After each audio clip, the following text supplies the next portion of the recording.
Hai saudara, shalom, puji Tuhan. Saya lagi ada di luar, lagi jalan-jalan saudara, menikmati berkat Tuhan.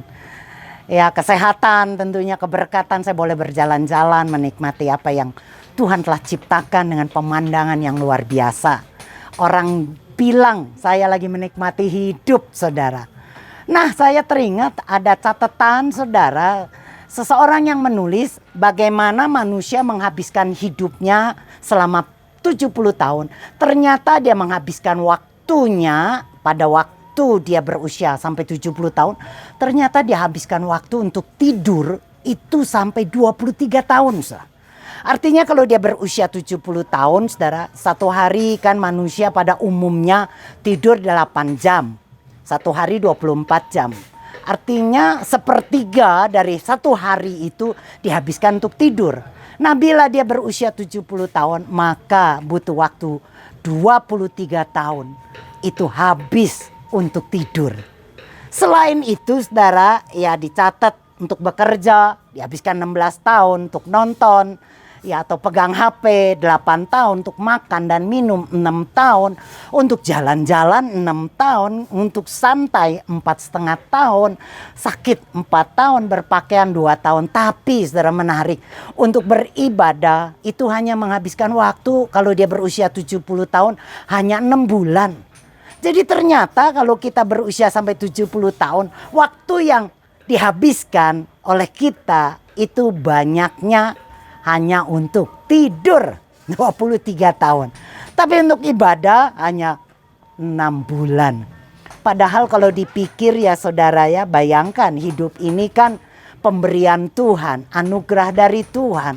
Tapi kita pakai untuk ibadah itu sangat minim. Cuma 6 bulan kalau kita usianya 70 tahun. Nah, jadi hari ini saya coba mengajak Anda untuk merenung. Apa sih arti hidup itu, saudara? Bagi kebanyakan orang mungkin hidup itu hanya panggung sandiwara. Ingat zaman dulu ada seorang penyanyi, saudara, kalau ingat itu Ahmad Albar. Ya, menyanyikan sebuah lagu yang terkenal, saudara, yaitu Panggung Sandiwara. Karena memang mungkin bagi kebanyakan orang hidup hanya panggung sandiwara. Ada yang berpura-pura, saudara, ya. Tapi ada juga yang berkata hidup itu adalah lembah air mata. Karena ternyata kehidupannya penuh dengan tangisan. Ada juga orang berkata hidup itu seperti mimpi. Mimpi yang indah, mimpi yang sedih, begitulah hidupnya. Bisa juga hidup itu seperti gelombang air yang kosong, datang, pergi, kosong seperti gelombang air. Tapi ada juga yang berkata hidup itu datang tiba-tiba dan akan berakhir juga dengan tiba-tiba. Hidup itu dikatakan tidak tahu ujungnya kemana. Karena hidup itu adalah sebuah misteri, ya sebuah rahasia. Bagi kebanyakan orang mungkin yang tidak percaya akan Tuhan, berkata hidup ini tidak menuju kemana-mana. Artinya saudara ya tidak tahu mau kemana, tapi yang pasti adalah menuju ke liang kubur. Selesai, meninggal, mati, dan hidup itu berhenti setelah kematian. Tidak ada lagi sesuatu setelah kematian. Bagi kebanyakan orang, mereka percaya itu, saudara. Ya, untuk itu maka dikatakan hidup itu adalah sebuah rahasia, misteri, sebuah hidup yang penuh dengan ketidakpastian. Tetapi Alkitab kita percaya dalam Roma 11 ayat 36. Sebab segala sesuatu adalah dari Dia dan oleh Dia dan kepada Dia. Bagi Dialah kemuliaan sampai selama-lamanya. Saudara, hidup kita ya kita percaya itu dari Dia. Kita diciptakan oleh Tuhan. Kita diberi nafas kehidupan oleh Tuhan. Anda dan saya ada hidup bukan kebetulan. Bukan saudara sebuah keisengan dari seseorang atau dari manusia sehingga kita menjadi hidup. Tetapi saya percaya, Anda pun pasti percaya kalau kita hidup adalah dari Dia. Amin. Mazmur 139 ayat 13 sampai ke 14 bunyi begini. Sebab Engkaulah yang membentuk buah pinggangku, menenun aku dalam kandungan ibuku. Aku bersyukur kepadamu oleh karena kejadianku dahsyat dan ajaib. Ajaib apa yang kau buat dan jiwaku benar-benar menyadarinya. Saudara, jadi hidup kita dari Dia. Dia yang membentuk kita, menenun kita, saudara. Bukan sebuah kebetulan, saudara, keisengan seorang laki-laki kepada seorang manusia. Sehingga terjadilah ya embrio atau bayi dan kemudian lahirlah Anda. Bukan, tapi kita percaya saudara semuanya saudara berasal dari Tuhan. Dan saudara ya dikatakan ayat tadi dari Dia dan kepada Dia. Ya. Pada waktu kita mati itu tidak berhenti begitu saja. Ya, tidak menjadi sebuah misteri, tidak menjadi sebuah rahasia.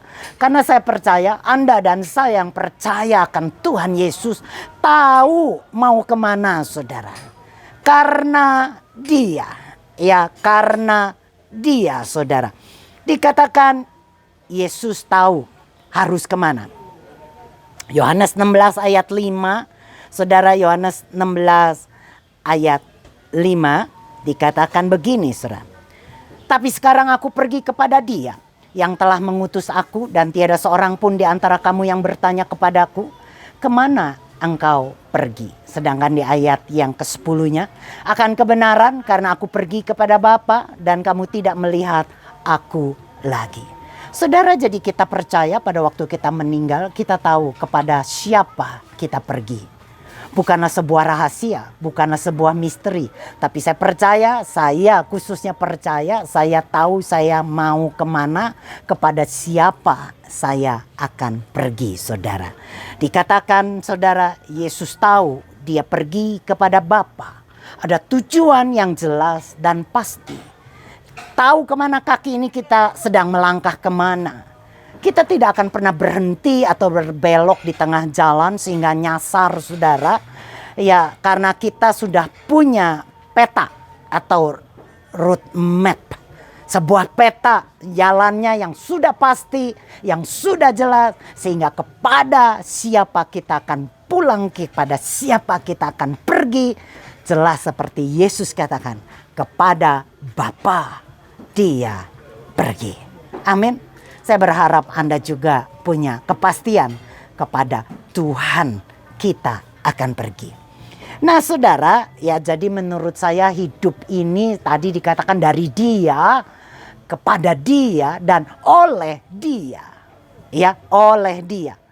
Kata oleh ini dalam kamus dikatakan itu adalah kata penghubung. Ya, tetapi saudara, dalam kamus juga mengatakan kata oleh itu juga punya arti sebab, karena, bagi. Jadi saudara, kitab Roma mengatakan kita hidup dari Dia, ya, karena Dia, kepada Dia, sebab Dia, bagi Dia. Dan ini yang sangat penting bagi Anda dan saya. Hidup bagi Tuhan, hidup karena Tuhan, hidup bagi Tuhan dengan tidak menyesali masa lalu.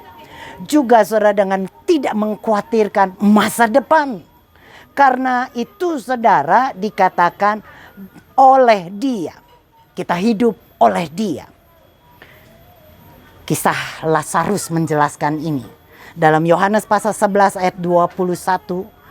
Sebuah ayat dalam terjemahan lain saya bacakan buat Anda. Yohanes 11 ayat 21. Marta berkata kepada Yesus, Tuhan, seandainya waktu itu engkau di sini, tentu saudaraku tidak mati. Saudara, Marta adalah saudara daripada Lazarus yang saat itu mati, saudara. Dan Marta, saudara, meminta Yesus untuk datang, tapi Yesus sengaja berlambat-lambat sehingga akhirnya Lazarus kedapatan meninggal dunia. Dan setelah beberapa hari Yesus datang, Marta berkata, aduh Tuhan, kalau engkau ada waktu lalu, waktu dulu, waktu saudaraku Lazarus sakit, pasti waktu engkau ada waktu dulu, pasti saudaraku tidak mati. Dia memandang Tuhan adalah masa lalunya, waktu lalunya saudara. Dia pikir kalau ada Tuhan waktu dulu, maka dia tidak mengalami kesedihan dan tidak mengalami kehilangan, karena pasti saudaranya Lazarus tidak mati. Tetapi coba lihat juga Yohanes 11 ayat 24. Kata Marta kepadanya, "Aku tahu bahwa ia akan bangkit pada waktu orang-orang bangkit pada akhir zaman." Marta mengenal Tuhan bukan cuma masa lalunya, tetapi juga saudara, dia berkata Tuhan itu yang dia tahu adalah nanti, masa nanti. Nanti pada waktu akhir zaman, aku percaya saudaraku akan bangkit.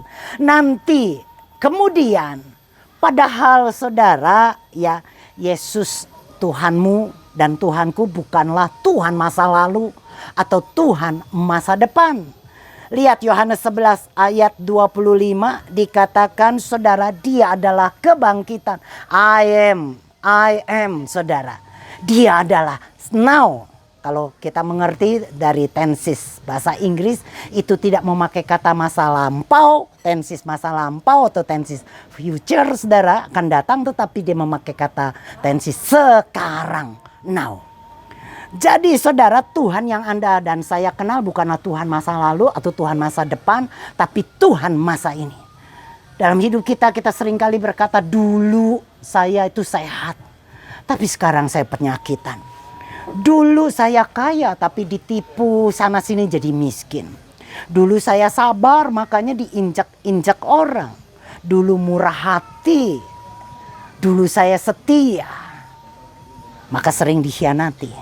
Bukan saudara. Saya berharap kita tidak lagi punya pikiran dulu Tuhan, kalau dulu saja. Ya mungkin aku tidak lagi melarat, aku tidak lagi jadi susah kalau saja Tuhan menyertaiku dulu. Jangan juga Anda berpikir Tuhanmu adalah Tuhan yang masa depan. Nanti aku akan jadi kaya. Nanti aku akan sehat. Nanti aku akan berubah. Nanti aku akan bertobat. Nanti aku akan melayani. Tidak, Tuhan katakan Tuhanmu adalah sekarang. Sekarang kau akan berubah. Sekarang kau akan bertobat. Sekarang kau akan melayani. Sekarang kau akan sehat. Sekarang kau akan kaya dan diberkati. Amin. Karena Tuhan kita adalah Tuhan masa sekarang. Pada waktu kita mengenal Tuhan masa kini, masa sekarang, maka saya percaya arti hidup kita menjadi berarti, saudara. Karena Tuhan penguasa yang menciptakan kita ada di tengah-tengah kita. Mempunyai kuasa yang luar biasa. Sehingga saudara, pada waktu kita sadar kita hidup dari Dia. Dan kepada Dia nanti pun waktu kita berpulang, kita meninggal, kita tahu tujuan kita, kepada siapa kita akan pulang. Dan oleh Dia, karena Dia, bagi Dialah kita hidup.